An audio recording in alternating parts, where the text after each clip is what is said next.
Next topic जो हम पढ़ने वाले हैं वो है ट्रांसफार्मर। बिल्कुल वही ट्रांसफार्मर है जो लगा रहता है। कहाँ लगा रहता है ये? हाँ, खंभे में ट्रांसफार्मर कैसे लगता है भाई? अच्छा, तो वो खंभा बोलते हो उसको?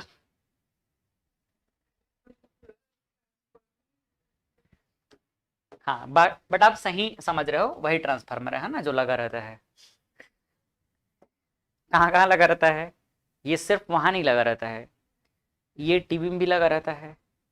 हाँ, मतलब जहां जहां पर वोल्टेज में वेरिएशन की जरूरत पड़ती है वहां सब लगा रहता है। जैसे एसी वगैरह, अब तो एसी जो ऐसे आ चुका है ना कि इसके अंदर में इनबिल्ट रहता है वो चीज। अदरवाइज आप देखना एक स्टेबलाइजर लगा रहता है। स्टेबलाइजर ही तो ट्रांसफार्मर है ना। स्टेबलाइजर का काम क्या होता है?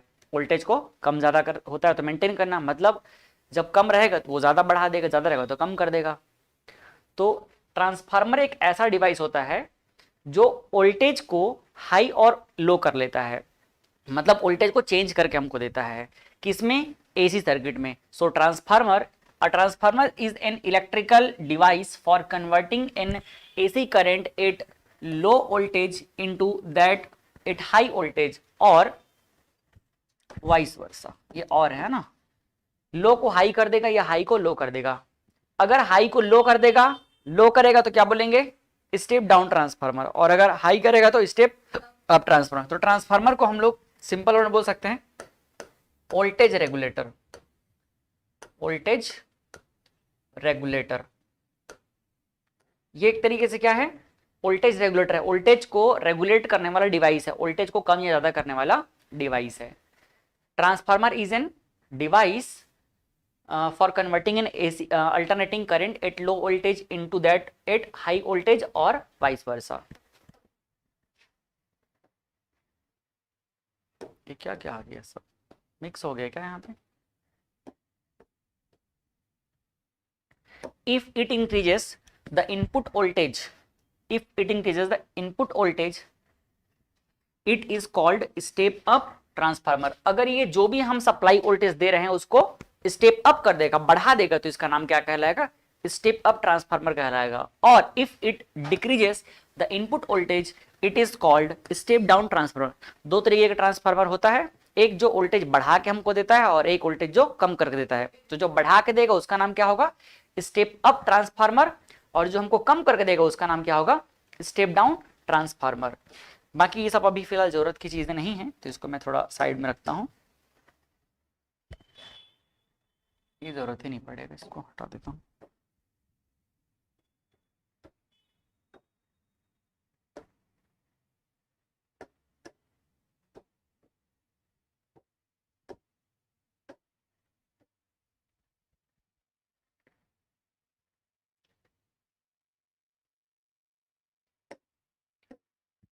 अब दूसरा आता है ट्रांसफार्मर के बारे में। तो ट्रांसफार्मर का कंस्ट्रक्शन देखते हैं हम। एनसीईआरटी बुक में आपको ये वाला डायग्राम दिखेगा, बट एक्चुअल में ये ट्रांसफार्मर का सिर्फ अंदर का डिजाइन है, पूरा ट्रांसफार्मर ऐसा दिखता नहीं है, ये अंदर का डिजाइन है। तो अंदर में देखते हैं क्या क्या चीज होता है। चलो थोड़ा इसको समझना मुश्किल रहेगा, मैं बना के बताता हूँ आपको।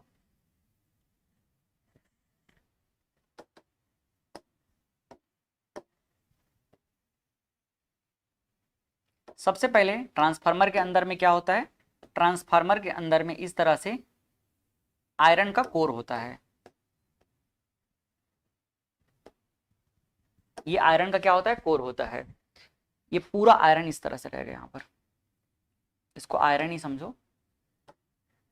ये एक तरीके से आयरन का क्या है? पूरा ये एक मटेरियल है, ये विड्थ है उसका, है ना। और इसमें क्या लगा रहता है? इसमें लगा रहता है वाइंडिंग। वाइंडिंग, ये वाइंडिंग है। और यहां पर हम क्या देंगे? सप्लाई वोल्टेज देंगे, ये सप्लाई वोल्टेज। और यहां पर फिर से क्या रहता है? वाइंडिंग रहता है। और यहां से फिर हमको वोल्टेज मिलेगा। समझ आया? यहां पर हम कनेक्ट क्या करते हैं? लोड को कनेक्ट कर देते हैं। एक्चुअल में लोड के क्रॉस हमें क्या मिलेगा? वोल्टेज मिलेगा। तो ये डायग्राम आपको बस इतना दिया गया है, बट हम पूरा बना ले रहे हैं। यहां से मान लो सप्लाई वोल्टेज दिया गया, इस सप्लाई वोल्टेज को हमने क्या बोल दिया, V1 बोल दिया। ठीक है, क्या बोला इसको, V1। चलो सप्लाई वोल्टेज से थोड़ा पहले एक कहानी बताता हूं। जब हम कंस्ट्रक्शन की बात करते हैं तो इसमें दो चीज होता है। पहला क्या होता है, एक आयरन का बना हुआ कोर, आयरन कोर मतलब ये होता है सॉफ्ट आयरन का बना हुआ एक कोर होता है। कोर मतलब समझते हो ना, कोर मतलब होता है उसका एक पार्ट। जैसे कि ये मान के चलो, इसको अगर मैं थोड़ा सा कलर कर दूंगा तो आपको ज्यादा समझ आएगा। ये ऐसा है, एक्चुअल में पूरा ये क्या है, आयरन का ही एक पीस है ये, ऐसा समझ आया। ये आयरन का ही पीस है, ये आयरन का कोर है ये। तो आयरन मटेरियल का हमने क्या किया, सॉफ्ट आयरन का हमने सबसे पहले एक पीस ले लिया और उस सॉफ्ट आयरन के दोनों साइड में वाइंडिंग लपेट दिया, और इस वाइंडिंग के थ्रू हम यहाँ सप्लाई कनेक्ट करेंगे, और इस वाइंडिंग के थ्रू हम लोग फिर से क्या करेंगे, जिधर पर हमको वोल्टेज ट्रांसफर करना रहेगा, जैसे पंखा चलाना है, टीवी चलाना है, या घर में सप्लाई देना है, जहां भी, तो लोड को यहाँ पर ट्रांसफर कर देंगे। तो पहला चीज ये जो दिख रहा है ये क्या है, सॉफ्ट आयरन कोर होता है, soft iron core, soft iron core. और ये जो दिख रहा है ये क्या होता है, वाइंडिंग होता है। इसको हम बोलते हैं प्राइमरी वाइंडिंग। क्या बोलते हैं इसको हम लोग, प्राइमरी वाइंडिंग कहते हैं। ये प्राइमरी वाइंडिंग है। और ये क्या है, सेकेंडरी वाइंडिंग। प्राइमरी वाइंडिंग के साइड में सप्लाई हम देते हैं, सेकेंडरी वाइंडिंग के साइड में हम लोग उस सप्लाई को रिसीव करते हैं। मान लो ये वाइंडिंग है, तो वाइंडिंग के अंदर क्या होगा, नंबर ऑफ टर्न्स होगा। तो लेट सपोज यहां पर नंबर ऑफ टर्न्स कितने हैं, N1 है। कितने हैं, N1। इसी N1 को हम लोग और क्या बोल सकते हैं, NPB कहते हैं, number of turns in primary winding. NP क्या हो जाएगा, number of turns in primary winding. यहां देखो, यहां पर क्या हो जाएगा, यहां पर भी नंबर ऑफ टर्न्स रहेंगे, तो इसको हम क्या बोल देंगे, N2। और N2 क्या हो जाएगा, number of turns in secondary winding, या NS भी बोल सकते हैं। ठीक, हम यहाँ पर सप्लाई वोल्टेज देंगे। इस सप्लाई वोल्टेज को हम क्या बोल सकते हैं, हम VS बोल सकते हैं, सॉरी VP बोल सकते हैं। क्या बोल सकते हैं इसको, VP मतलब प्राइमरी वोल्टेज, या हम इसको क्या बोलेंगे, V1 बोलेंगे। मैं दो दो चीज क्यों लिख रहा हूं, क्योंकि जब आप NCERT की बुक देखेंगे तो वहां पर P और S से रिप्रेजेंट किया गया है, बट हम आगे पढ़ाई करेंगे तो 1 और 2 से करेंगे, क्योंकि उससे याद रखना आपको बहुत आसान हो जाएगा। तो ये हो जाएगा प्राइमरी साइड का वोल्टेज, V1 बोल सकते हो या VP बोल सकते हो। और सेकेंडरी साइड जो वोल्टेज हमको मिलने वाला है ये क्या हो जाएगा, V2 हो जाएगा, या फिर क्या बोल सकते हो, VS बोल सकते हो। तो सेकेंडरी साइड का वोल्टेज है V2 या फिर VS। ये इसका पूरा क्या है, कंस्ट्रक्शन है, और साथ में जो भी हमको पैरामीटर यहां पर मिलने वाला है वो चीज है। अब जो कुछ भी यहां पर लिखा गया है मैं इसको थोड़ा सा डिटेल में लिख देता हूं। पहला V1 क्या हो जाएगा, V1 को हम बोलेंगे सप्लाई वोल्टेज, या फिर बोलेंगे इनपुट वोल्टेज। क्या बोलेंगे इसको हम लोग, V1 मतलब इनपुट वोल्टेज, या फिर क्या बोल देंगे, सप्लाई वोल्टेज, या सप्लाई मेंस भी कहते हैं, तो ध्यान रखना। V2 क्या हो जाएगा, V2 हो जाएगा आउटपुट वोल्टेज। ये क्या है, आउटपुट वोल्टेज, आउटपुट वोल्टेज। ठीक, इसके बाद N1 दिया हुआ है या NP दिया हुआ है। ये क्या है, number of turns in primary winding, number of turns in primary winding. और N2 कहो या NS कहो, ये क्या है, number of turns in secondary winding. अभी मैंने सिर्फ कंस्ट्रक्शन बताया आपको। कंस्ट्रक्शन में क्या क्या चीजें हैं, एक सॉफ्ट आयरन कोर है, उस सॉफ्ट आयरन कोर में एक वाइंडिंग को लपेट दिया गया है। अब वाइंडिंग की जो क्वांटिटी है कम ज्यादा होगी, और वही आगे डिसाइड करेगा कि किसमें वोल्टेज कम है, किसमें वोल्टेज ज्यादा है। जिसमें नंबर ऑफ टर्न ज्यादा, समझ लो वो ज्यादा फ्लक्स लिंक करेगा, ज्यादा फ्लक्स लिंक करेगा तो ज्यादा EMF इंड्यूस कराएगा, और ज्यादा इंड्यूस EMF कराएगा तो वहां पर वोल्टेज क्या रहेगा, ज्यादा रहेगा। मतलब अगर हमको आउटपुट साइड में वोल्टेज ज्यादा चाहिए तो हम सेकेंडरी का नंबर ऑफ टर्न्स क्या कर देंगे, ज्यादा कर देंगे। अगर हमें आउटपुट में वोल्टेज कम चाहिए तो हम सेकेंडरी साइड का वोल्टेज क्या रखेंगे, कम रखेंगे। मतलब स्टेप अप में क्या रहेगा, स्टेप अप वोल्टेज बढ़ा के देगा तो उसके सेकेंडरी साइड में नंबर ऑफ टर्न क्या रहेगा, ज्यादा रहेगा। और स्टेप डाउन मतलब वोल्टेज कम करके देगा तो उसका सेकेंडरी साइड में नंबर ऑफ टर्न क्या रहेगा, कम रहेगा। यहां से बेसिक बात तो समझ ही गए आप। ठीक है, अब ये काम कैसे करता है, हमने भी पैरामीटर समझ लिया, सॉफ्ट आयरन कोर है, उसके ऊपर वाइंडिंग लपेट दिया गया है कॉपर का, ठीक। और यहां पर सप्लाई वोल्टेज जब V1 दिया जाएगा तो इधर पर V2 मिलेगा, जब यहां सप्लाई वोल्टेज V1 दिया जाएगा उधर क्या मिलेगा, V2 मिलेगा।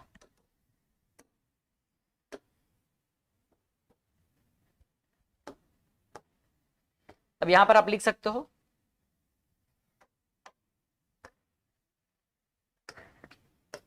इफ जो V2 है वो ग्रेटर देन है किससे, V1 से है, तो ट्रांसफार्मर का नाम क्या हो जाएगा, step up transformer, step up transformer, पहला केस।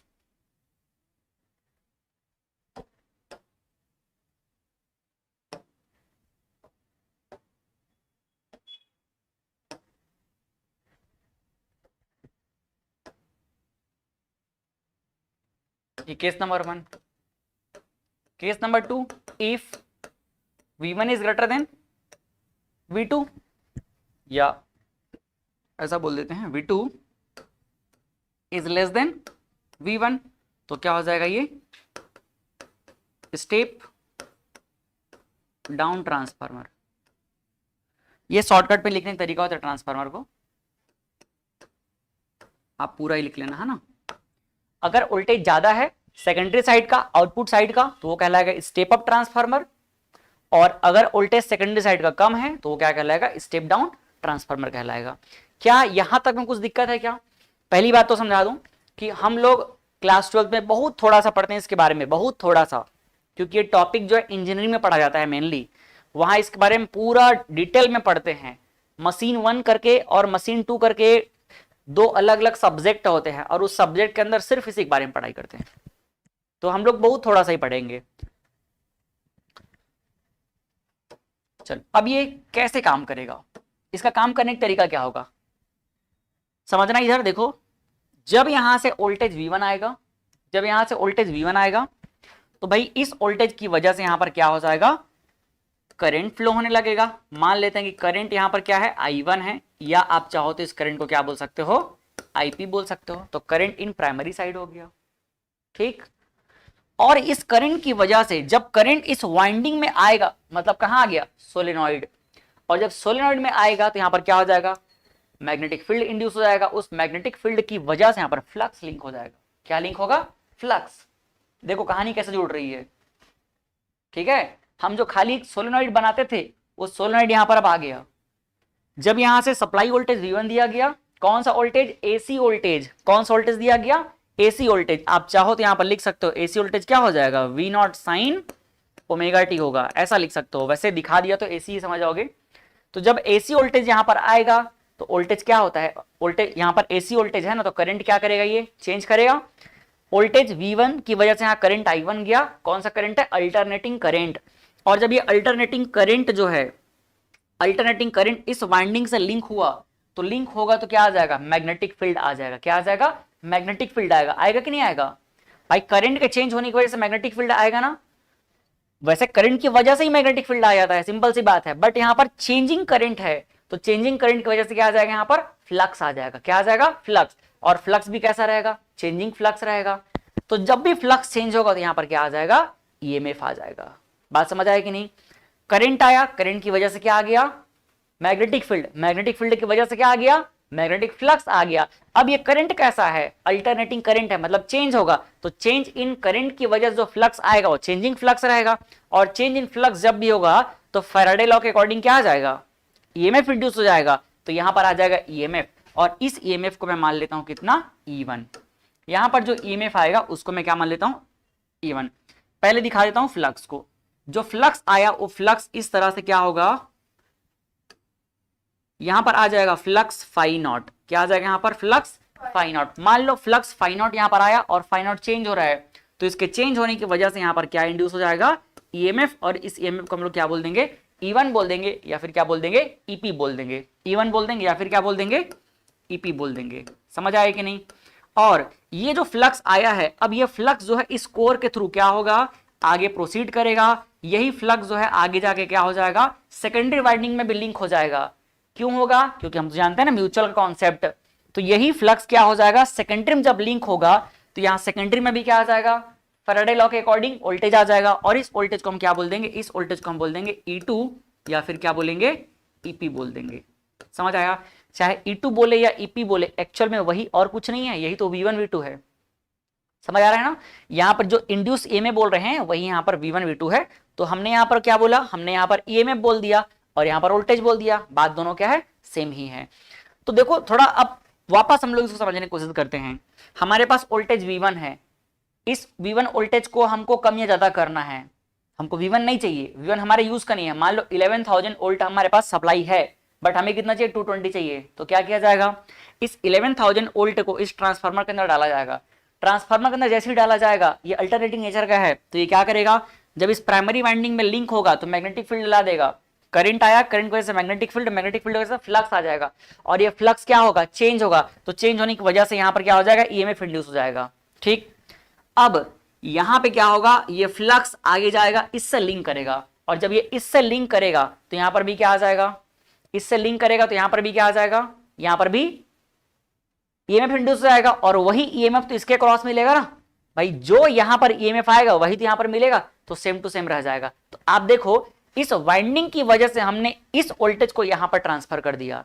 अब मान लो यहाँ पर वाइंडिंग क्या है, ज्यादा है, और यहाँ पर वाइंडिंग कम है, तो यहाँ पर जितना वाइंडिंग है उसके अकॉर्डिंग EMF यहाँ इंड्यूस होगा, और यहाँ जितना वाइंडिंग है उसके अकॉर्डिंग EMF यहाँ इंड्यूस होगा। तो हम यहाँ पर कम वाइंडिंग रखेंगे तो यहाँ पर क्या हो जाएगा, हमको वोल्टेज कम होकर के मिल जाएगा। अगर ज्यादा चाहिए तो यहाँ पर हम क्या करेंगे, हम यहाँ पर वाइंडिंग कम रखेंगे, यहाँ पर वाइंडिंग ज्यादा रखेंगे, तो यहाँ पर हमको ज्यादा वोल्टेज मिल जाएगा। तो ये मैकेनिज्म यहाँ पर जो इसका प्रिंसिपल है, किस प्रिंसिपल पे काम कर रहा है, ये इस प्रिंसिपल पे काम कर रहा है कि फ्लक्स जो है यहाँ से यहाँ लिंक हो रहा है। मेन जो रोल है वो कौन प्ले कर रहा है, फ्लक्स। ये फ्लक्स यहाँ पर जो प्रोड्यूस हुआ वो कहाँ लिंक कर रहा है, यहाँ पर लिंक कर रहा है। फ्लक्स अगर यहाँ से यहाँ नहीं जाएगा तो वोल्टेज ट्रांसफर, वोल्टेज हमको स्टेप अप या स्टेप डाउन होकर के मिलेगा ही नहीं। ये इसका प्रिंसिपल है और ये पूरा इसका मैकेनिज्म है। देखो समझ आया कि नहीं आया, ठीक है। यहाँ पर फ्लक्स लिंक, फ्लक्स यहाँ पर क्या हुआ, प्रोड्यूस हुआ, फ्लक्स चेंज हुआ, और वो फ्लक्स जो है यहाँ पर भी जाकर के लिंक हो जाएगा, तो यहाँ पर भी क्या आ जाएगा, उस फ्लक्स वजह से EMF आ जाएगा। देख लो कोई दिक्कत हो तो नहीं है, कोई दिक्कत। करंट I1 और I2 को अलग से लिखने की जरूरत है, लेकिन जगह नहीं है मेरे पास, यहां लिख दो। क्या I1 क्या हो जाएगा, I1 equal to primary current या करंट इन प्राइमरी वाइंडिंग बोल सकते हो, करंट इन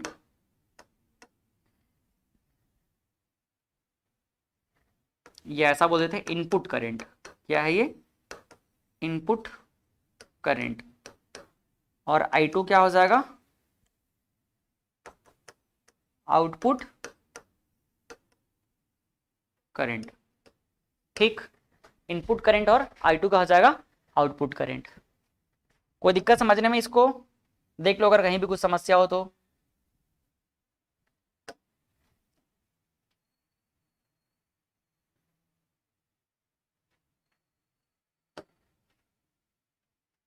देख लो भाई, फिर उसका हम लोग थोड़ा सा मैथमेटिकल एनालिसिस करेंगे इसका।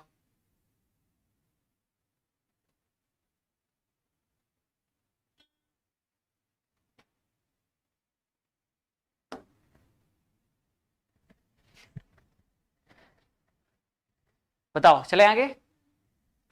तो नेक्स्ट यहां पर ये जो डायग्राम बना है, इसे डायग्राम को यहां समझ लो।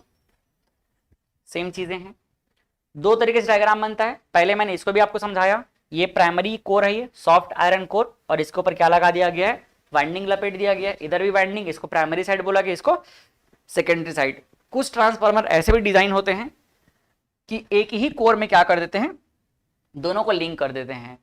बट हमें मोस्टली इसके बारे में ज्यादा पढ़ना होता है और इसके कंस्ट्रक्शन ज्यादा मतलब हमको है भी नहीं। तो यहाँ पर या तो एक ही में कर देंगे या फिर दोनों में कर देंगे। तो ये चीजों को हमको अलग अलग डिटेल में बाद में पढ़ना होता है, लेकिन उतना पढ़ने का हमारा सिलेबस में कुछ है ही नहीं।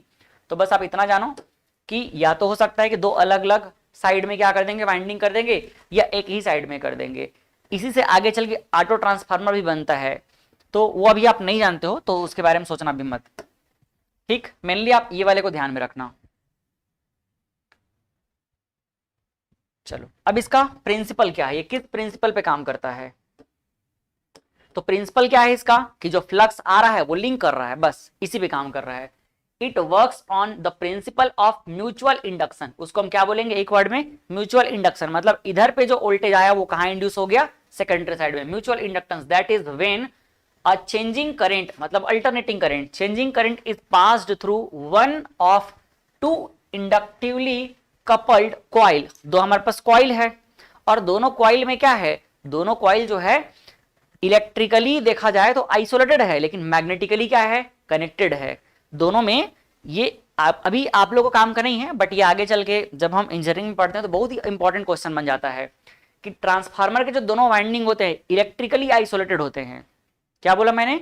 इलेक्ट्रिकली आइसोलेटेड होते हैं। मतलब ये I1 करंट जो है सिर्फ इसी वाइंडिंग में फ्लो होगा और I2 करंट सिर्फ इस वाइंडिंग में फ्लो होगा। तो इलेक्ट्रिकली ये दोनों के दोनों क्या है? आइसोलेटेड है।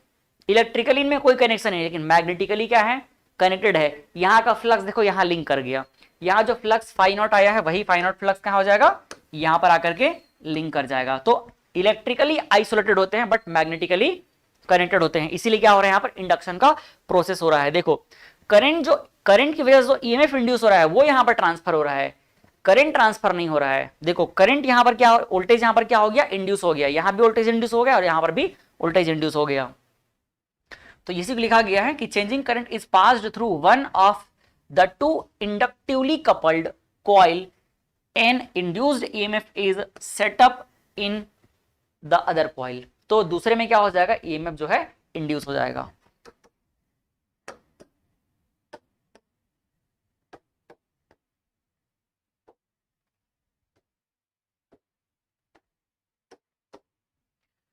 चलो अब थोड़ा सा मैथमेटिकली एनालिसिस करते हैं हम लोग।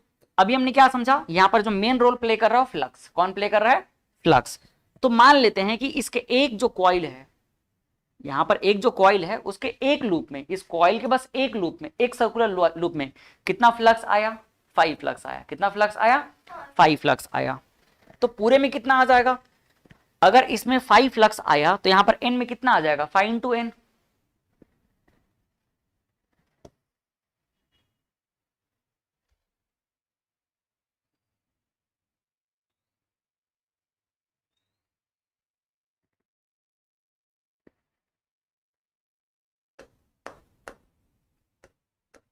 Here flux passing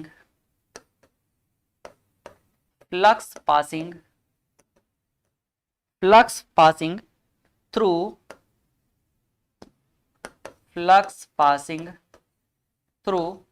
one loop of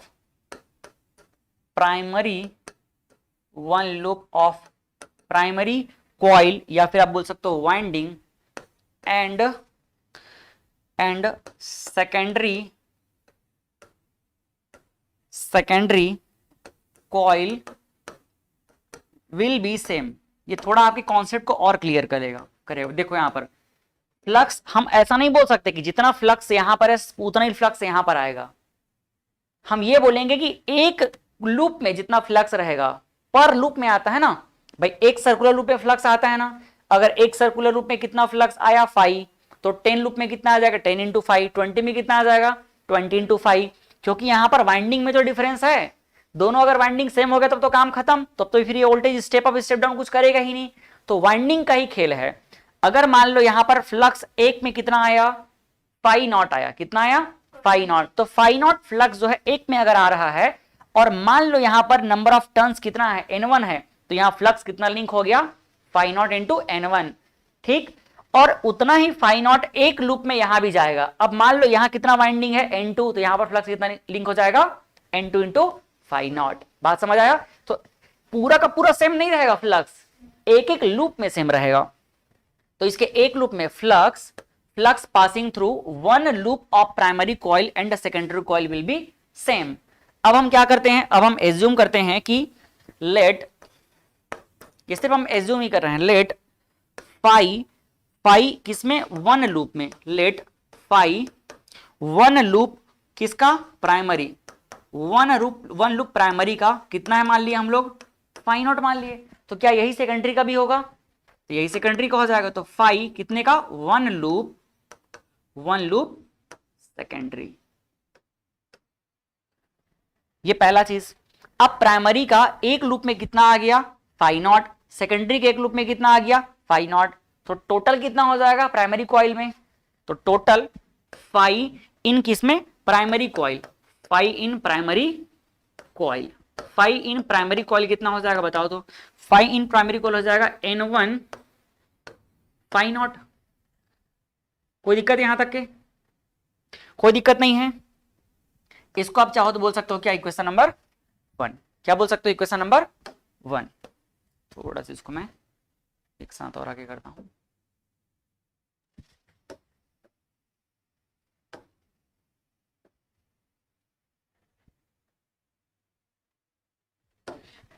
and phi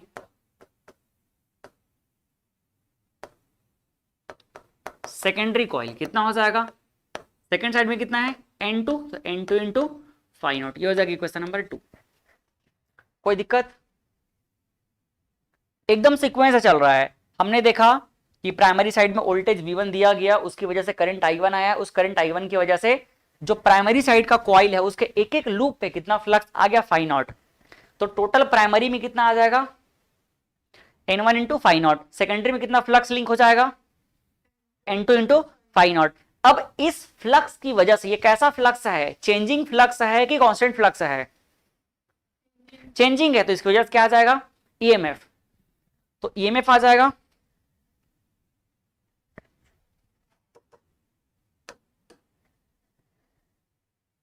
now differentiate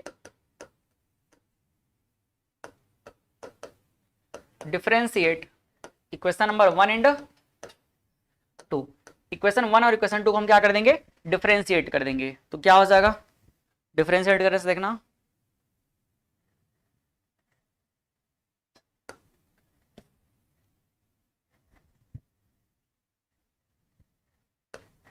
phi in primary coil, phi in primary coil short पे पीसी लिख दिया मैं, तो D phi upon D T हो जाएगा, या ऐसा लिख दें क्या, डिफरेंशिएट करने से बजाय,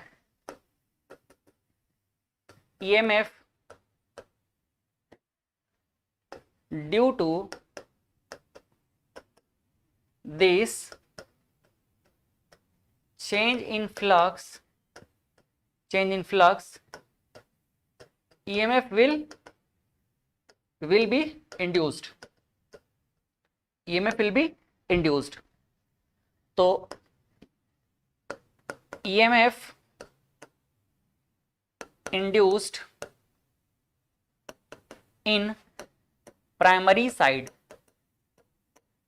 क्या हो जाएगा, E1 इज इक्वल टू हो जाएगा minus D phi upon D T, यही होता है क्या, यही होता है क्या, इसको मैं क्या 1 बस लिख दूं चलेगा, डी फाई 1 करके, ठीक। ये प्राइमरी, ये बार बार ऐसा लिखने में मजा नहीं आएगा, तो इसलिए क्या लिख देता हूं मैं इसको फाई 1, इसको क्या लिख दूंगा मैं फाई 2, इसको क्या लिख लेंगे अपन फाई 2, ये देख लो, ठीक। और यहां पर क्या लिख सकते हैं, माइनस फाई 1 क्या है, फाई 1 है डी अपॉन डी टी, ये है N1 और N1 है और क्या है फाई नॉट है। कोई दिक्कत समझने में, तो यहां से एक स्टेप और आगे बढ़ा सकते हैं,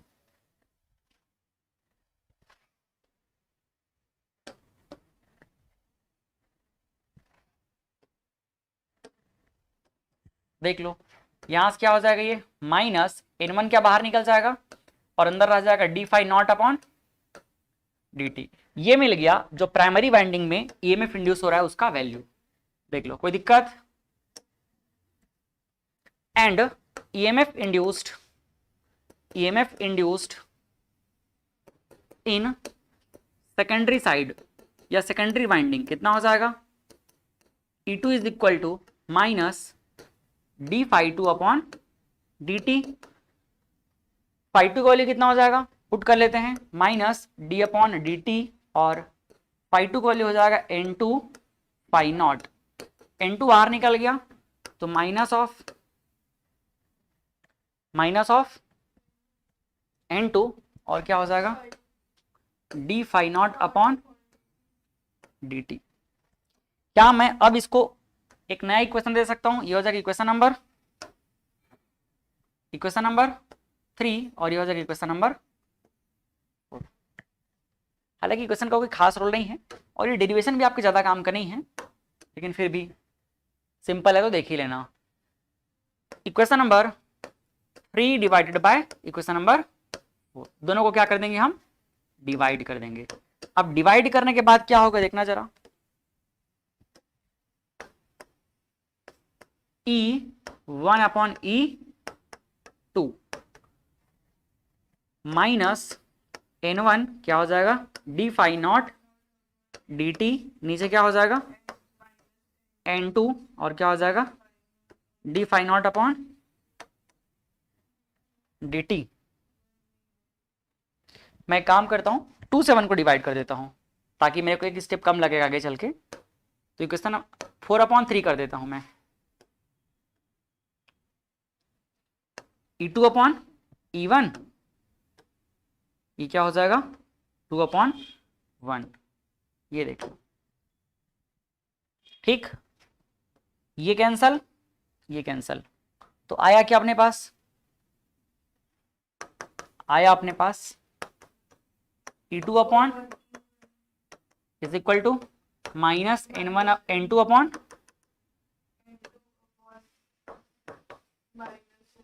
minus N1, minus minus plus हो गया, तो यहां पर क्या लिखेंगे? और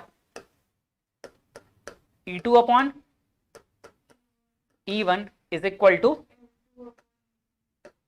N2/N1। ये आ गया फाइनल रिजल्ट। और ये E1 E2 ही और कुछ नहीं है। E1 E2 ही एक्चुअल में क्या है? जो EMF आया है, EMF यही तो वोल्टेज है, यही क्या है एक्चुअल में? वोल्टेज है। ये क्या हो जाएगा? V2/V1, तो ये N2/N1। चाहे आप EMF बोलो या वोल्टेज बोलो, दोनों क्या है? सेम ही चीज है। जो EMF इंड्यूस हो रहा है उतना ही तो वोल्टेज रहेगा। ये देख लो, ये हमारे पास है क्या? Final result. ठीक, मतलब ये समझ लो कि E2 में E2 के रेशियो में N2 के रेशियो में क्या होगा? EMF इंड्यूस होगा। और E1 कितना होगा प्राइमरी में? N1 के रेशियो में। डायरेक्ट हो गया, डायरेक्टली आपको दिख रहा है ना। यहाँ पर जो वोल्टेज है, यहां से आप क्या लिख सकते हो? और करके लिख सकते हो कि voltage V proportional to number of turns. ये देख लो, जितना नंबर ऑफ टर्न्स रहेगा उतना क्या हो जाएगा? वोल्टेज आएगा। या फिर आप EMF भी लिख सकते हो। जो भी EMF इंड्यूस होगा या वोल्टेज आएगा वो किसके प्रोपोर्शनल रहेगा? नंबर ऑफ टर्न्स के प्रोपोर्शनल रहेगा। देख लो, EMF बोलो या फिर आप वोल्टेज बोलो। कोई समस्या है क्या? यहां पर आसान है फार्मूला।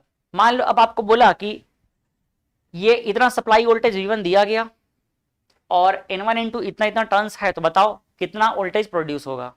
V2 निकालना है, निकाल लोगे इस फॉर्मूले से, बस इतना ही तो करना है। या इनपुट वोल्टेज इतना दिया गया तो आउटपुट वोल्टेज इतना मिला है, तो बताओ नंबर ऑफ टर्न्स का रेशियो क्या होगा? और एक और चीज, यहां पर जो N2/N1 दिख रहा है, इसी को हम लोग टर्न रेशियो बोलते हैं। क्या बोलते हैं इसको? टर्न रेशियो या ट्रांसफॉर्मेशन रेशियो। टर्न रेशियो या फिर क्या बोलते हैं?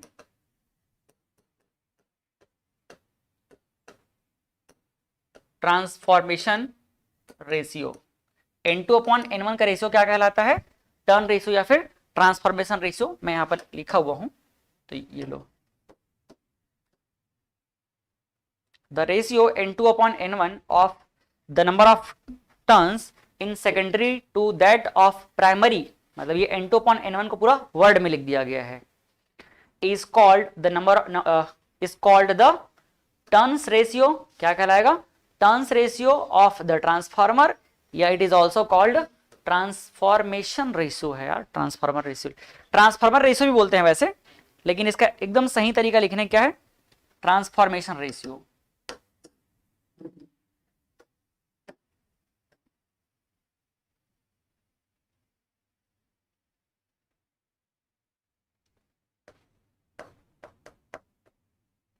Transformation ratio. कोई दिक्कत समझने में यहां तक के?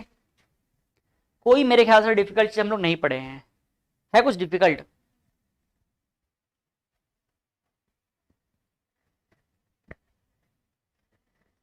नेक्स्ट, अब अभी हमने जो रिलेशन देखा, कौन सा, एक ही रिलेशन मिला है अपने को, तो एक ही फॉर्मूला मिला है और ये हमारे काम का है, V2 upon V1 is equal to N2 upon N1। ठीक, ये जो रिलेशन है ना, ट्रांसफार्मर में कुछ कंडीशन एज्यूम करके निकाला गया है, ट्रांसफार्मर में कुछ कंडीशन एज्यूम करके निकाला गया है। क्या क्या कंडीशन एज्यूम किया गया है? बिल्कुल इसको आइडियल मान के निकाला गया है। तो note that the above relation has been obtained using 3 assumption, 3 assumption माना गया। पहला, the primary resistance and current are small.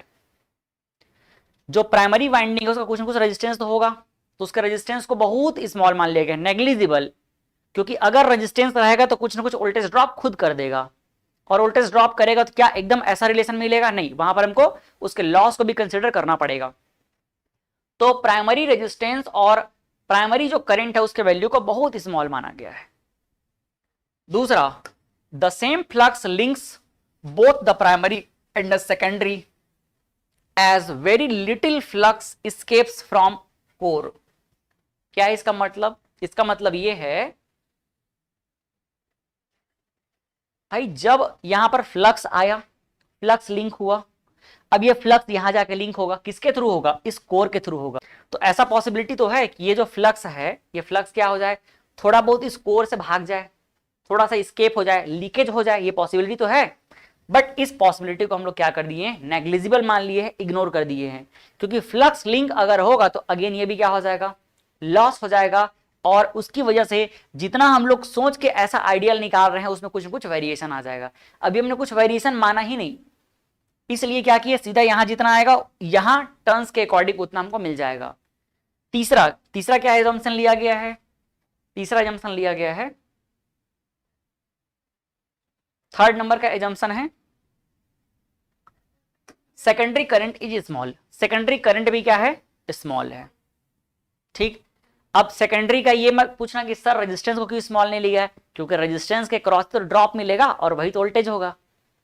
Secondary के अक्रॉस हम लोग क्या लगाएंगे? टीवी, पंखा, कूलर, है ना? अच्छा, वो अलमारी निकलने वाला था मुझसे। और क्या? एसी, फ्रीज, ये सब क्या है? रेजिस्टिव लोड है ना, इसमें तो रहेगा लोड। तो सेकेंडरी के इसीलिए स्मॉल नहीं लिखा गया। करंट कम रहेगा बट रेजिस्टेंस ज्यादा है तो वोल्टेज ड्रॉप क्या हो जाएगा? ज्यादा। समझ आया कि नहीं? तो ये तीनों कंडीशन को एज्यूम किया गया है। क्यों?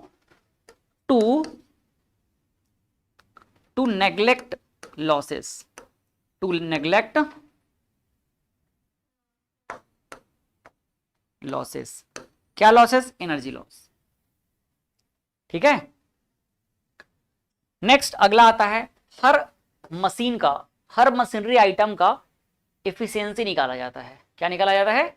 एफिशिएंसी, मतलब उसकी क्षमता कितनी काम करने की, जितना उससे हम काम ले रहे हैं उतना वो प्रोडक्टिव कर पा रहे हैं कि नहीं कर पा रहा है, और वो क्या कहलाता है? Efficiency of machine. मतलब एफिशिएंसी ऑफ, हम ट्रांसफार्मर बात करेंगे तो क्या कहलाएगा? Efficiency of transformer. और इसको हम लोग किससे रिप्रेजेंट करते हैं? ईटा से। ये ईटा से रिप्रेजेंट करेंगे। तो एफिशिएंसी निकालने का बहुत कॉमन तरीका होता है, जो कि आप पहले जानते हो, केमिस्ट्री में बताया भी था एक बार, आउटपुट अपॉन इनपुट। क्या होता है? Output upon input. तो एफिशिएंसी ऑफ ट्रांसफार्मर ईटा से रिप्रेजेंट करेंगे, और क्या हो जाएगा? Output upon input. एक्चुअल में क्या आउटपुट, क्या इनपुट? तो हम पावर की बात करते हैं। किसकी बात करते हैं? पावर की। तो output power, output power upon क्या हो जाएगा? Input power. और परसेंटेज में रहता है ये वैल्यू, इसलिए क्या कर देंगे? 100 का मल्टीप्लाई कर देंगे और ये परसेंटेज लगा देंगे। कोई दिक्कत? ठीक। पावर का अगर आप वैल्यू निकालना चाहते हो तो ऐसे हो जाएगा, आउटपुट साइड में क्या हो जाएगा? V2 इंटू I2, और क्या हो जाएगा? ये इसको ऐसे लिख लेते हैं, देखो, P output upon P input into 100%, या फिर क्या बोल सकते हैं अपन लोग, पावर क्या होता है? वोल्टेज इंटू करंट, तो V2 इंटू I2, और क्या हो जाएगा? V1 इंटू I1, और ये हो जाएगा 100%। कोई समस्या है यहां तक में? चलो अब देखो, हम बात करते हैं, हम अभी एक्चुअल में पढ़ ही रहे हैं आइडियल ट्रांसफार्मर। क्या पढ़ रहे हैं हम लोग? आइडियल ट्रांसफार्मर पढ़ रहे हैं। हमने भी लॉस को कंसिडर किया है क्या? नहीं किया है, हम तो लॉस को इग्नोर कर दे रहे हैं।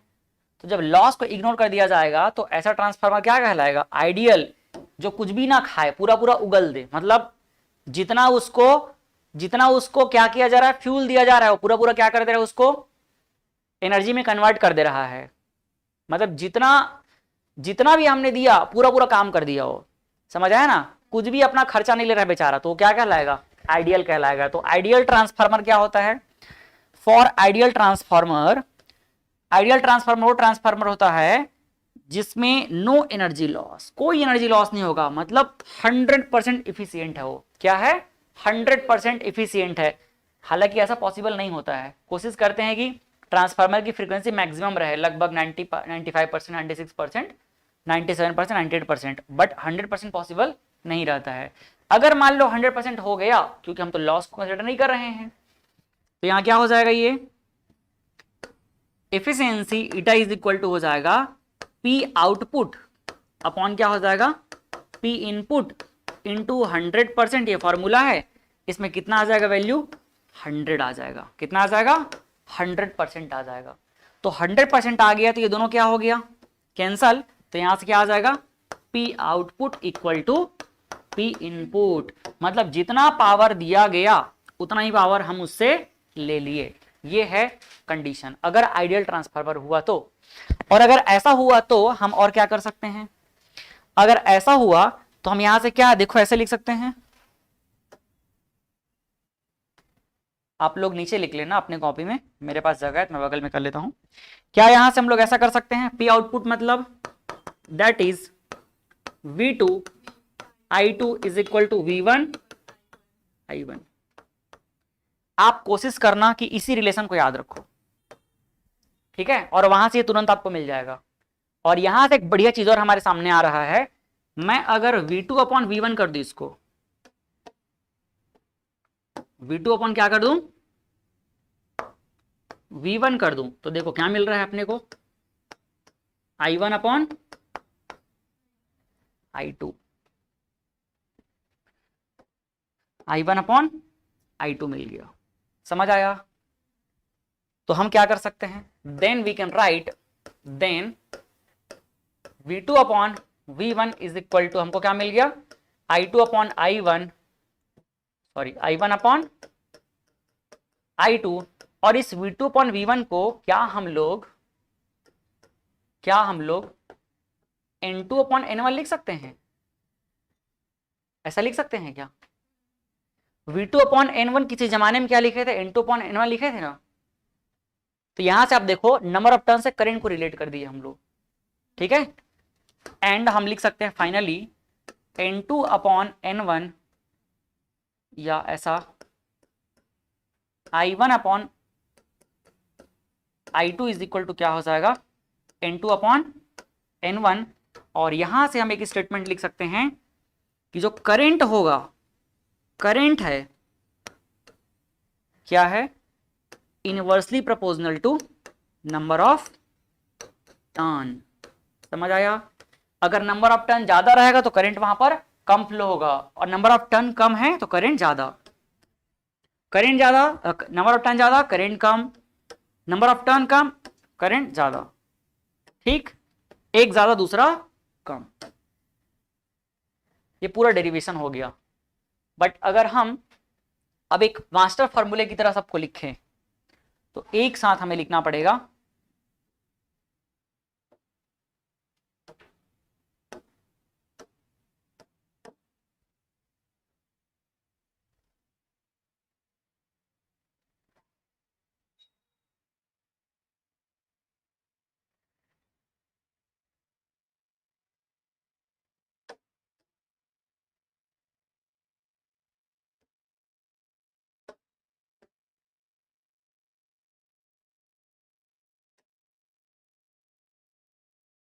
एक साथ मैं समरी बना देता हूं इसका।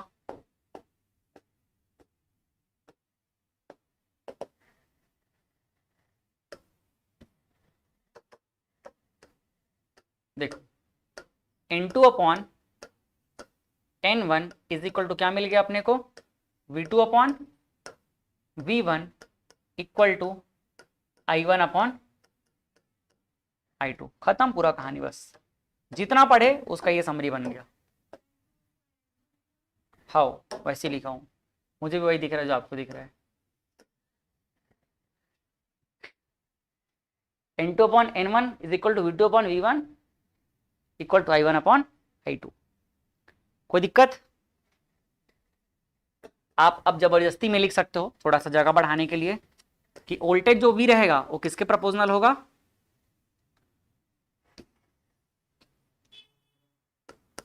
V प्रोपोर्शनल टू होगा नंबर ऑफ टर्न, और थर्ड I क्या होगा? इनवर्सली प्रोपोर्शनल टू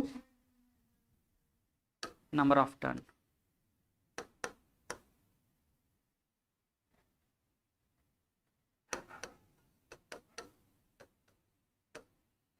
ठीक, कोई दिक्कत?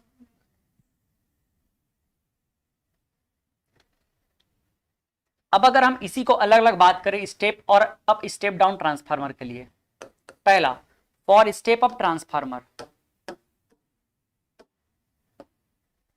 तो स्टेप अप ट्रांसफार्मर में क्या होगा बताओ तो? V जो आउटपुट वोल्टेज है वो क्या होगा? ज्यादा होगा किससे? V इनपुट से। या इसी को हम लोग क्या लिख सकते हैं? V2 ज्यादा होगा किससे? V2 ज्यादा होगा किससे? V1 से। ये पहला इंफॉर्मेशन। दूसरा, नंबर ऑफ टर्न्स क्या रहेगा इसमें? नंबर ऑफ टर्न्स जो सेकंड सेट में ज्यादा रहेगा क्या? तो N2 ग्रेटर देन क्या रहेगा? N1 रहेगा। ठीक, और C अगर करंट के बारे में बात करें तो क्या हो जाएगा? करंट I2 क्या रहेगा? कम रहेगा। I2 क्या हो जाएगा? कम हो जाएगा किससे? I1 से। कोई समस्या? जैसा वोल्टेज का रिलेशन वैसा नंबर ऑफ टर्न का रिलेशन, और करंट उसका उल्टा।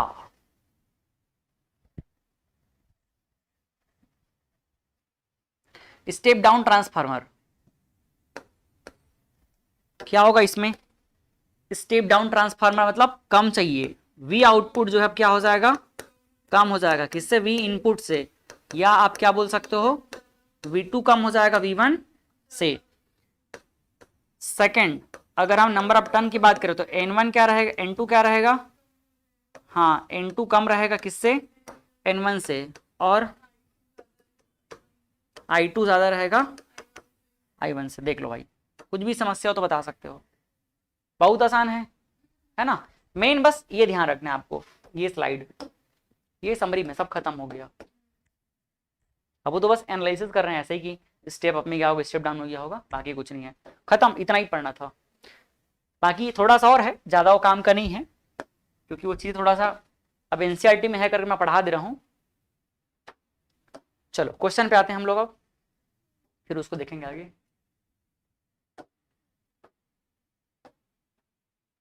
क्वेश्चन नंबर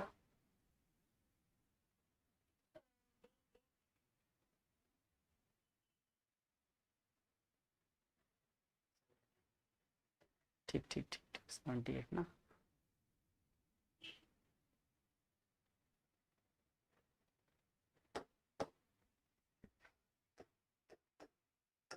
लो भाई पढ़ा जाए question. A transformer is used to light a 100 watt and a 110 volt lamp from a 220 volt mains. If the mains current is 0.5 ampere, the efficiency of transformer is approximately. Solve करो जल्दी से, बन जाएगा आप लोगों से ये।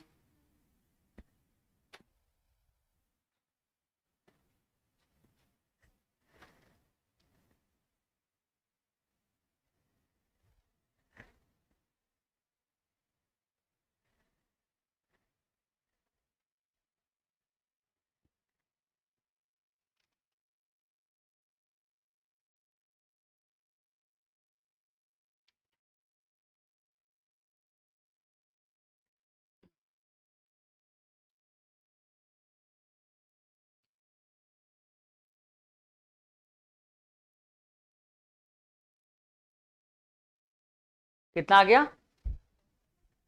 50%। ट्रांसफार्मर को फेंकना पड़ेगा फिर।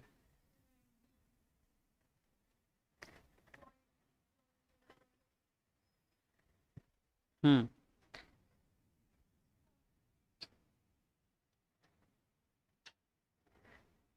देखो इस क्वेश्चन में क्या बोल रहे हैं, a transformer is used to light a 100 watt and, मतलब ये एक्चुअल में यूज एक लाइट के लिए यूज किया जा रहा है, लाइट के पर्पज से, यहां पर लिख कॉमा लगा सकते, यूज टू लाइट 100 वॉट, उसका क्या है, पावर है, वोल्टेज कितना है 110 वोल्ट है लैंप, फ्रॉम कहां से 220 वोल्ट सप्लाई। क्वेश्चन समझने में गलती कर दी हो लग रहा है आप लोग।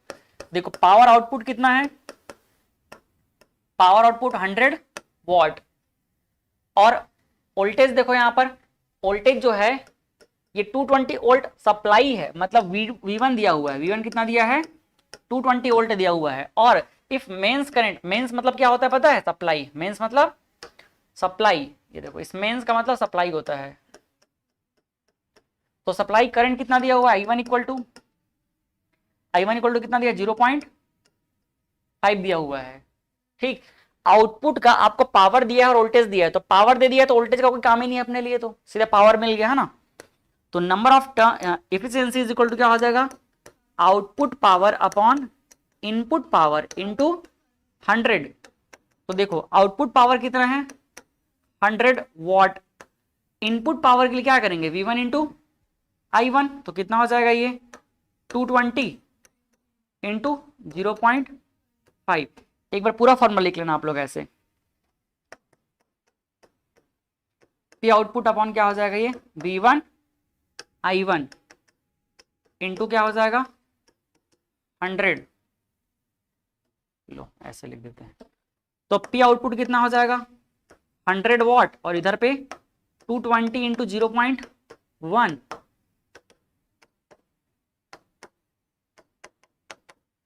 तो यहां से ये 0 चला गया इसी के साथ में, तो 100/22। हाँ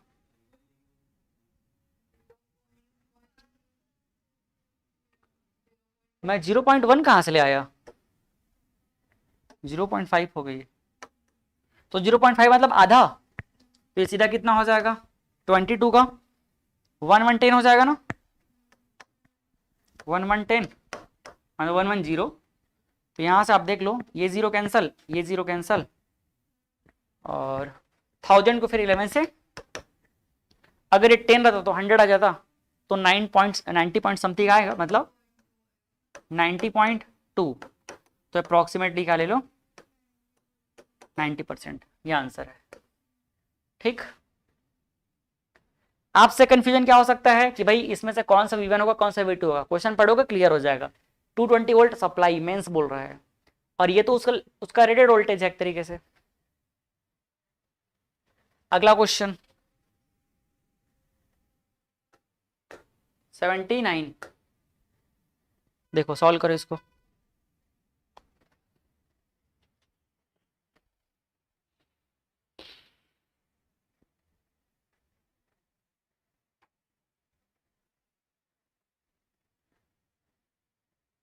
समझ आ रहा क्वेश्चन पढ़ने में।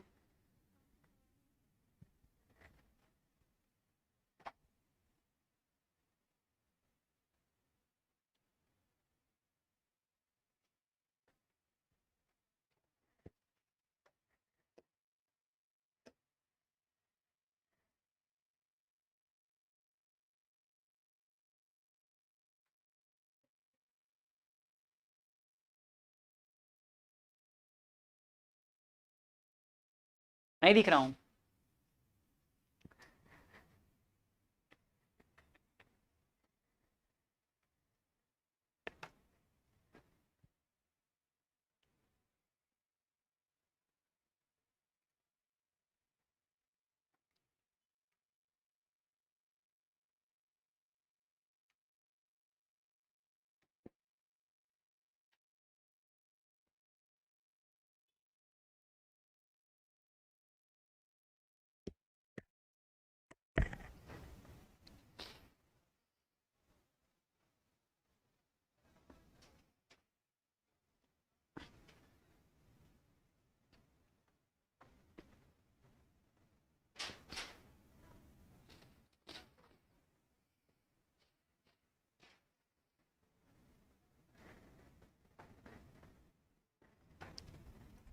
हाँ भाई, कुछ समझ में?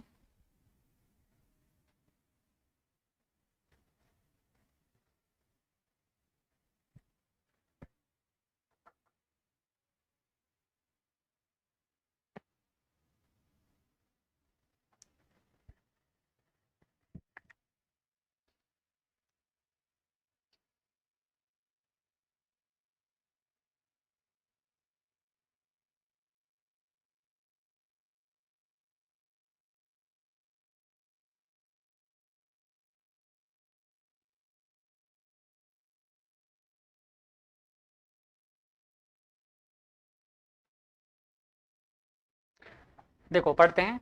अ step down transformer is connected to 2400 volt line and 80 amperes of current is found to flow in output load। क्या बोला? एक स्टेप डाउन ट्रांसफार्मर है, मतलब फाइनल जो वोल्टेज मिलेगा वो क्या मिलेगा? कम मिलेगा। Step down transformer is connected to 2400 volt line and 80 ampere of current is found to flow in output load। The ratio of the turns in primary and primary and secondary coil is 20:1। मतलब आपको क्या दिया है? N1 upon N2 दे दिया है 20/1। If transformer efficiency is 100%, अगर transformer का efficiency 100% है, कितना परसेंट है? 100%, मतलब वो आइडियल हो गया ना। और आइडियल हो गया तो सीधी सी बात है, क्या होता है? P output equal to P input होता है ना। Then the current flowing in primary coil will be, तो प्राइमरी कॉइल में कितना करंट फ्लो होगा? मतलब I1 निकालना है। तो कैसे निकाल सकते हैं? देखो हम यहां से क्या लिख सकते हैं? P output upon P input, ये डायरेक्टली फॉर्मूला लगा लेंगे, है ना। यहां पर से क्या आ जाएगा? ये आ जाएगा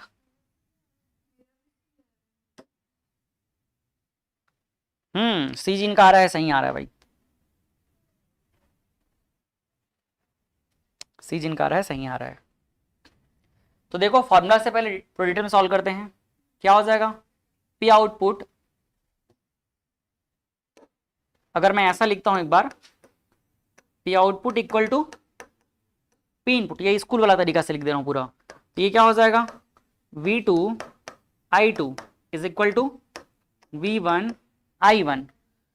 अब करंट चाहिए अपने को, I1 upon I2 equal to क्या हो जाएगा? V2 अपॉन V1,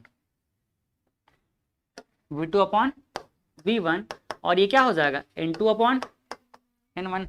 मैं चाहता तो सीधे इस फॉर्मूले को लगा सकता था, बट अब क्वेश्चन दिया करके ऐसा अपन सॉल्व कर दिए। तो I1 upon I2 is equal to, देखो N2 अपॉन N1 पता है क्या अपने को?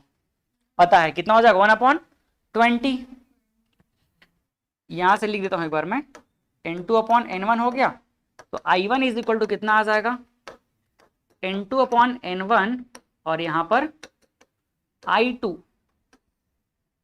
तो I1 इज इक्वल टू कितना हो जाएगा? N2 अपॉन N1 मतलब 1/20, और इधर पे कितना हो जाएगा? करंट कितना है? 80 एम्पियर। तो कितना आ जाएगा? I1 is equal to 4 ampere. अब बिना कुछ किए समझो कैसे बनेगा ये भाई, इतना क्लियर सा बात है। स्टेप डाउन ट्रांसफार्मर है। कैसा ट्रांसफार्मर है? स्टेप डाउन है, मतलब आउटपुट साइड में करंट क्या हो जाएगा? वोल्टेज क्या हो जाएगा? कम। आउटपुट साइड में वोल्टेज क्या हो जाएगा? कम, लेकिन करंट क्या रहेगा? ज्यादा। तो I2 ज्यादा रहेगा और I1 क्या रहेगा? I1 क्या रहेगा? कम। I1 कम रहेगा ना, आपको I2 दे दिया है 80, अब 80 से कम रहेगा I1 जो है। प्राइमरी साइड में करंट क्या रहेगा? कम रहेगा। क्या रहेगा? कम। कितना कम रहेगा? नंबर ऑफ टर्न्स के अकॉर्डिंग देख लो। नंबर ऑफ टर्न्स जो है I1 का कितना ज्यादा है? 20 गुना ज्यादा है। कितना गुना ज्यादा है? 20 गुना। तो करंट क्या हो जाएगा? 20 गुना कम हो जाएगा। समझ आया ना। अगर वोल्टेज निकालना होता तो सीधा क्या कर देते? 20 गुना ज्यादा वोल्टेज नंबर ऑफ टर्न से, लेकिन करंट क्या हो जाएगा उल्टा, 20 गुना कम। नंबर ऑफ टर्न से क्या रिलेशन है, रेसिप्रोकल है ना। स्टेप डाउन है ना, स्टेप डाउन है, तो स्टेप डाउन है तो करंट से क्या रिलेशन रहेगा, यहां पर नंबर ऑफ टर्न प्राइमरी में कितना है, 20 गुना ज्यादा है सेकेंडरी से, तो करंट क्या हो जाएगा 20 गुना कम। तो 80 में क्या कर दो, 20 टाइम कम कर दो, हो गया आंसर। ठीक, चलो अगला क्वेश्चन, लास्ट।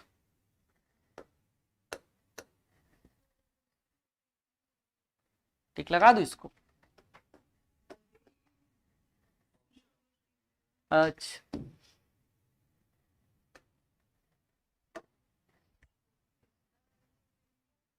वैसे ही बोलते हैं लेकिन अब इसको तो अपन राइट बोलते हैं फिर, है ना, ऐसे कर मुंह को टिक भी बोलते हैं। हाँ,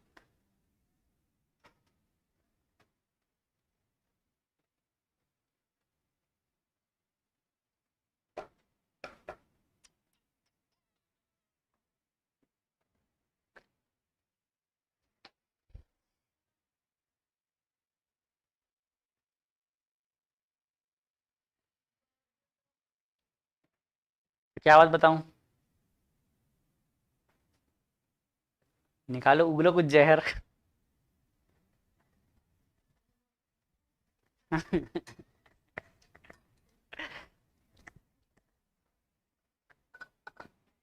मिठाई खिलाने के बाद भी बोल दो।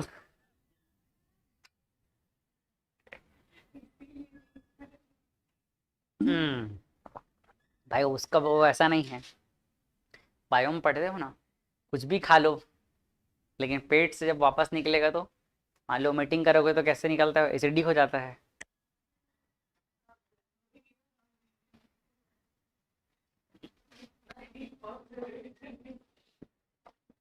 यार डीप ऑब्जर्वेशन है तो क्लास 10th में भी पढ़ाया था इसको तो मैं,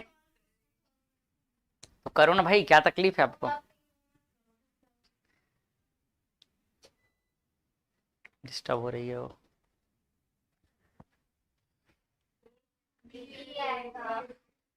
हम्म,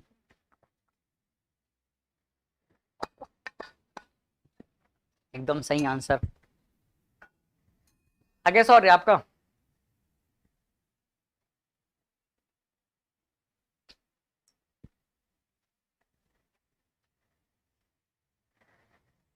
पिछले क्वेश्चन में डायरेक्टली यहाँ से फॉर्मूला यूज करके हम कर सकते थे ना, सीधा यहाँ से, कुछ ज्यादा सोचने की बात नहीं थी, डायरेक्ट यहाँ से, वो तो मैं जानबूझ के इतना सारा लिखा हूँ। Next, a loss free transformer, मतलब वही है, लॉस नहीं है, हाँ हाँ इधर इधर इधर, उससे नहीं बनाया अभी।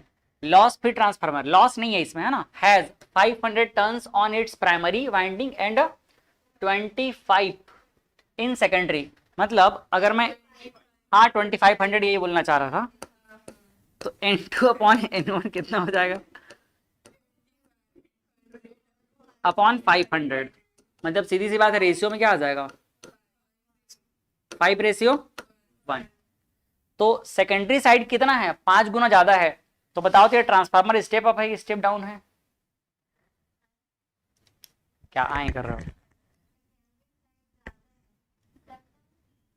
कैसा बात करते हो, ठोको एक बार माथे को अपना।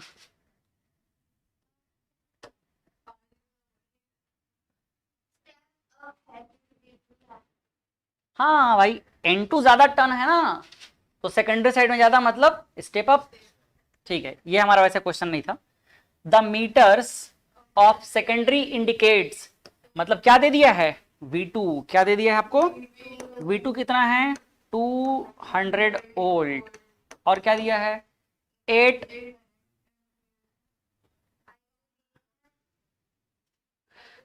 हाँ I2 है ये 8 है ना, मैं एंड थोड़ी देख रहा था, I2 इक्वल टू 8 एम्पियर। ठीक, under these condition the voltage and the current in primary side is, तो प्राइमरी वोल्टेज प्राइमरी करंट क्या होगा, देखो एकदम सीधी सी बात है, वोल्टेज बढ़ जाएगा, कितना बढ़ जाएगा, पहले के कंपैरिजन में वोल्टेज कितना बढ़ जाएगा 5 टाइम्स, तो कितना हो जाएगा, प्राइमरी का है ना तो कम हो जाएगा, प्राइमरी का क्या रहेगा 5 टाइम कम रहेगा, तो 5 टाइम कम कर दो इसको, कितना हो जाएगा 40, 20 का 4 टाइम रिड्यूस करे 200 का कितना हो जाएगा 40, और करंट 5 टाइम बढ़ जाएगा उल्टा, कितना हो जाएगा 40। अगर नहीं सॉल्व करना तो कैसे करेंगे इसको, देखो V1 upon V2 is equal to N2 N1 upon N2। तो ये V1 इज इक्वल टू क्या हो जाएगा, V1 is equal to V1 equal to क्या आ जाएगा, N1 अपॉन N2 कितना है 1 अपॉन 5, पूरा लिख दो N1 अपॉन N2 और इधर पे क्या हो जाएगा V2।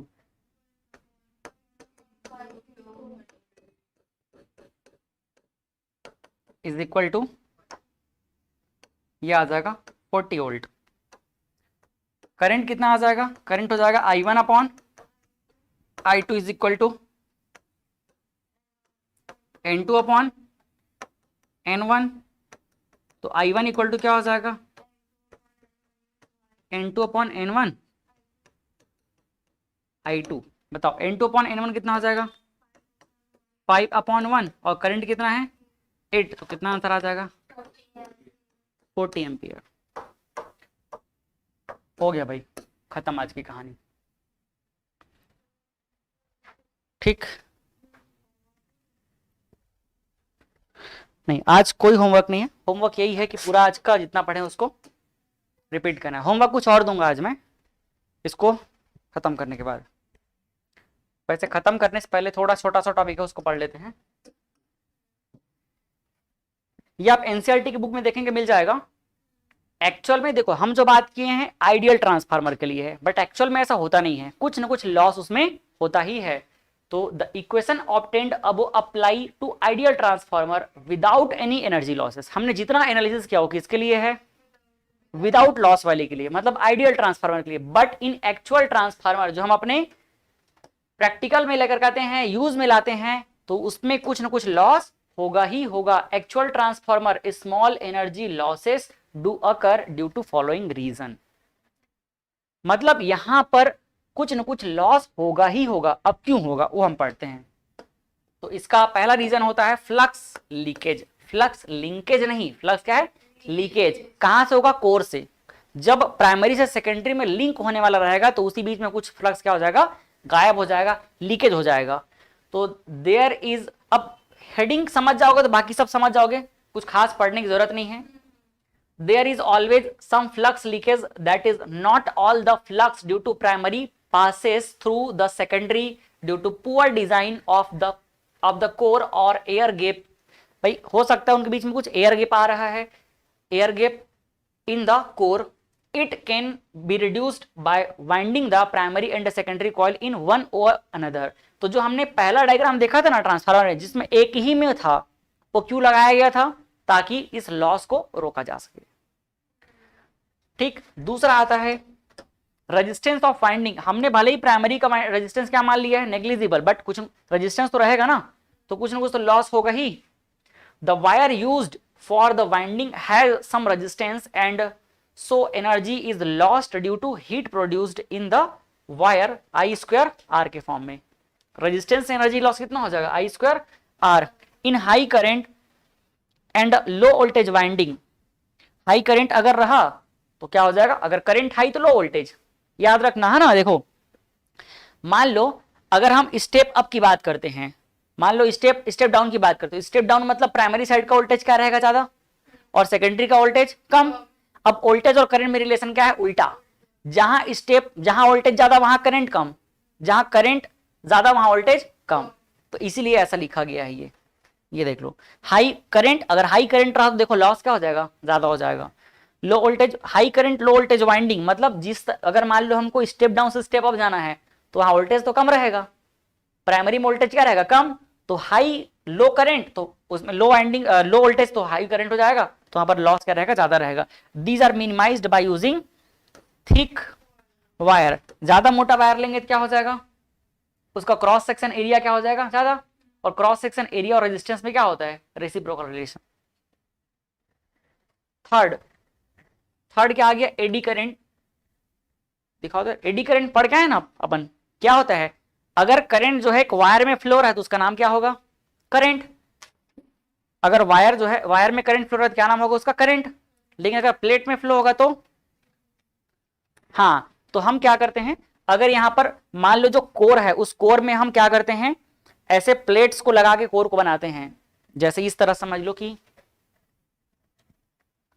ये मान लो ये आयरन का एक पतला प्लेट हो गया, ठीक है, ये एक प्लेट, दो प्लेट, तीन प्लेट, सबको ऐसे चिपका के अगर बनाएंगे तो भाई इस प्लेट के बीच में क्या आ जाएगा? एडी करंट आ जाएगा ना।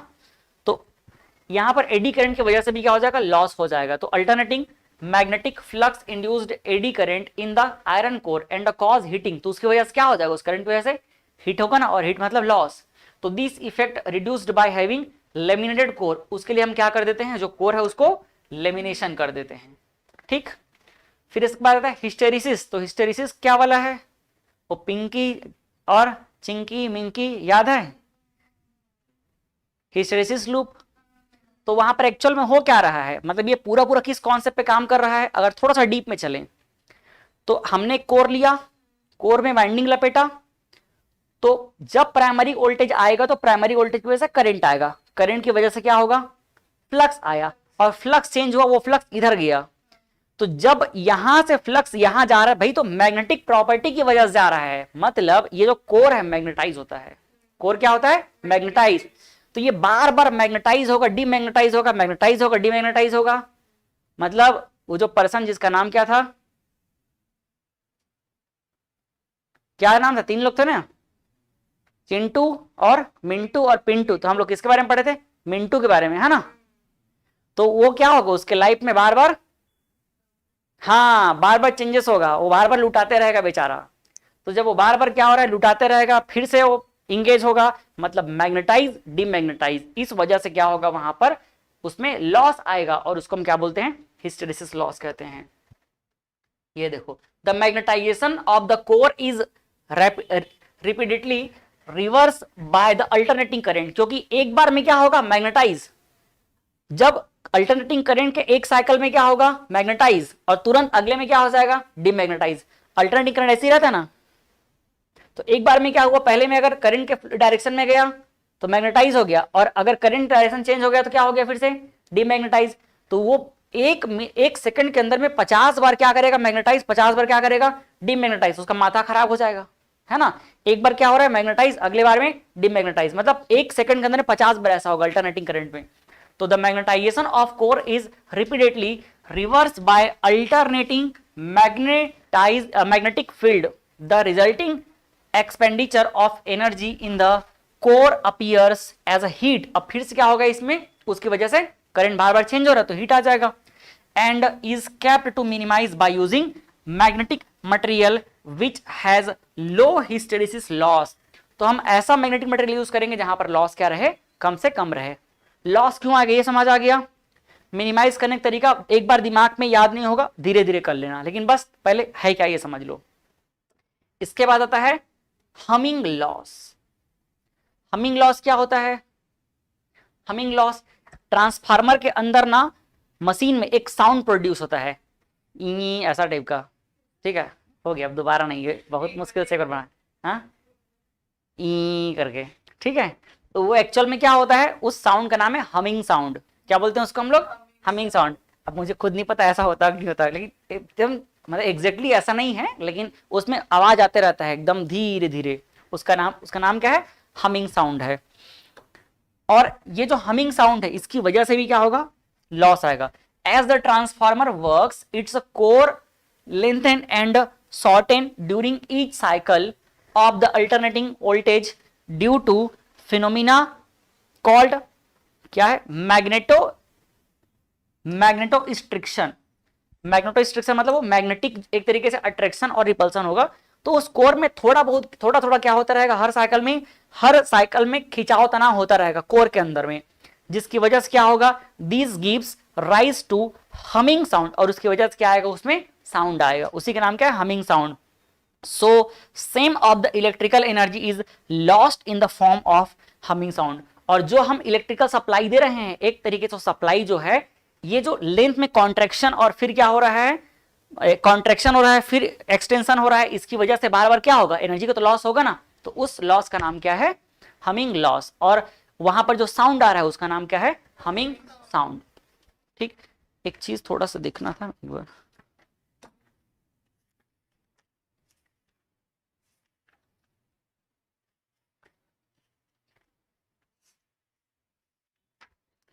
एनसीईआरटी का बुक दिखाओ तो यार, देख के भाई, है ना।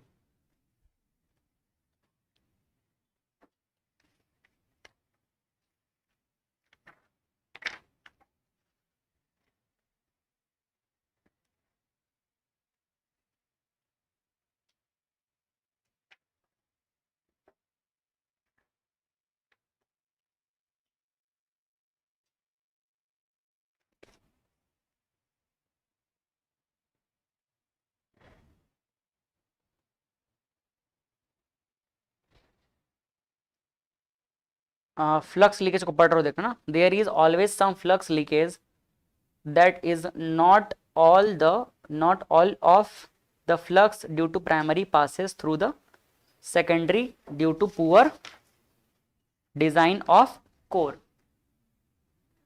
or the air gap in the core। सही लिखा ना स्पेलिंग, ठीक।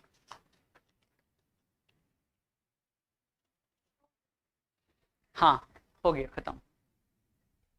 तो ये था सब लॉस। ये जो रेजिस्टेंस ऑफ वाइंडिंग बोल रहा है ना, इसको हम लोग कॉपर लॉस के नाम से भी जानते हैं, क्योंकि कॉपर का बना रहता है ये, तो ये क्या कहलाता है, कॉपर लॉस भी कहलाता है ये। और इसका फॉर्मूला क्या होता है, I²R। तो ये था लॉस। क्या क्या लॉस हमने देखा इसमें, पहला था फ्लक्स लीकेज की वजह से, दूसरा कॉपर लॉस या रेजिस्टेंस की वजह से, वाइंडिंग की वजह से लॉस है ना, तीसरा एडी करंट, चौथा क्या है हिस्टैरिसीस लॉस, और पांचवा क्या है हमिंग लॉस। इसके बाद ये लास्ट है यूज, ये तो आप जानते ही हो। खत्म हो गया भाई, सही वाला लास्ट है, मजाक थोड़ी कर रहा हूं। यूज ऑफ ट्रांसफार्मर, इस ये खाली हेडिंग है, state some important use of transformer. चलो ये मेन चीज है ना। पहला क्या है, स्मॉल ट्रांसफर, अरे अब बुक से उसको क्या है वो लिखा है ना, तो ऐसा हो गया। हो गया भाई, हो गया। और मिठाई खिलाया ना अभी भाई, माफ आप कर दिया करो। नहीं खिलाया, रुको मैं खिलवाता हूँ। धनतेरस है आज, हैप्पी धनतेरस बोला गया है ना आज। हाँ, सोना कोई खाने की चीज है क्या।